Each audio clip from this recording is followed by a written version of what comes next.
Hi అండి, welcome to Srilakshmi kitchen. ఈరోజు నేను నిమ్మరసంతో నువ్వుల పొడి వేసి పులిహోర ఎలా ప్రిపేర్ చేయాలో చూపిస్తానండి. ముందుగా ఒక గ్లాస్ రైస్ ఉడికించి పెట్టుకున్నాను. అది చల్లారి పెట్టుకోవాలన్నమాట అండి. చల్లారి పెట్టుకుని నెక్స్ట్ దీన్ని ఎలా ప్రిపేర్ చేయాలో చూపిస్తానండి. చాలా సింపుల్ ప్రాసెస్.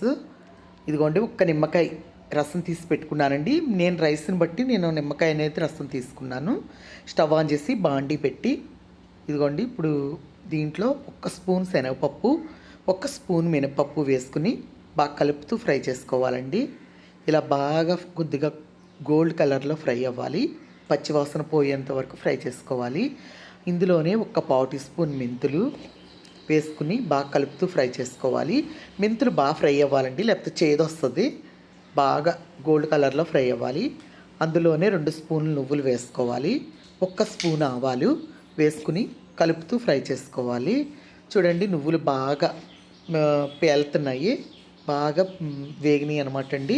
ఇందులోనే ఒక 2 రెమ్మల కరివేపాకు, ఒక 4 ఎండుమిర్చి తుంపు వేసానండి. మీరు తినే కారాన్ని బట్టి మీరు వేసుకోవచ్చు. నేను ఒక 4 ఎండుమిర్చి వేసానండి, చిన్నవి వేసి బాగా కలుపుతూ ఫ్రై చేసుకున్నాను. ఈ కరివేపాకు కూడా బాగా వేగాలండి. ఇప్పుడు స్టవ్ ఆపేస్తాను. చల్లారాక మిక్సీ జార్ తీసుకుని ఇందులో వేసుకుని కోర్స్గా గ్రైండ్ చేసుకోవాలండి, కచ్చబచ్చాగా. ఇదిగోండి, కచ్చబచ్చగా గ్రైండ్ చేసి తీసుకొచ్చాను. చూసారు కదా, బాగా మెత్తగా చేసుకోకూడదండి. మెత్తగా చేసుకుంటే టేస్ట్ బాగుండదు. ఇలా కచ్చబచ్చగానే గ్రైండ్ చేసుకోవాలి.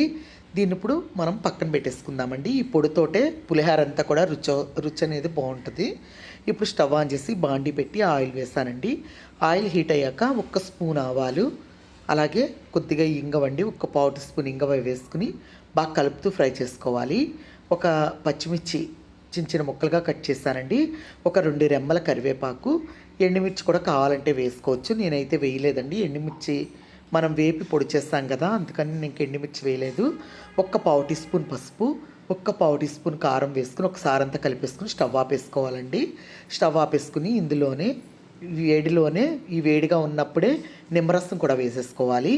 నిమ్మరసం వేసుకుని ఒకసారి అంతా కలిపేసుకుని ఇప్పుడు రైస్లో వేసేసుకుని ఒకసారి అంతా కలిపేసుకోవాలండి. రైస్కి అంతా అంటేలాగా మొత్తం మిక్స్ చేసుకోవాలి. ఇలా అంతా కలిపేసేటప్పుడే ఇప్పుడు అంతా కలుపుకున్న తర్వాత ఇందులో ఈ పొడి వేసేసుకోవాలండి. ఈ పొడి వేసుకుని మొత్తం అంతా కూడా ఈ రైస్కి పట్టేలాగా కలుపుకోవాలి. కలుపుకుంటే ఈ పొడితోటే మొత్తం పులిహోర అనేది టేస్ట్ చాలా బాగుంటుందండి. నువ్వులు కమ్మగా ఉండి, ఈ శనగపప్పు మినపప్పు కూడా పొడి చేసి వేసాం కదండి, చక్కగా చాలా అంటే చాలా రుచిగా ఉంటుందండి. మీరు కూడా ఇలా ప్రిపేర్ చేసుకోండి. చాలా ఈజీ ప్రాసెస్ అండి. మనం పిల్లలకి లంచ్ బాక్స్లో కూడా పెట్టచ్చు, ఈవినింగ్ స్నాక్స్గా చేసుకోవచ్చు, మార్నింగ్ టిఫిన్ కింద కూడా చేసుకోవచ్చు అండి. ఇలాగా చేసుకుంటే కనుక చాలా అంటే చాలా రుచిగా ఉంటుందండి. మీరు కూడా ఇలా ఒకసారి ప్రిపేర్ చేసుకుని ఎలా వచ్చిందో నాకు కమెంట్ రూపంలో చెప్పాలండి.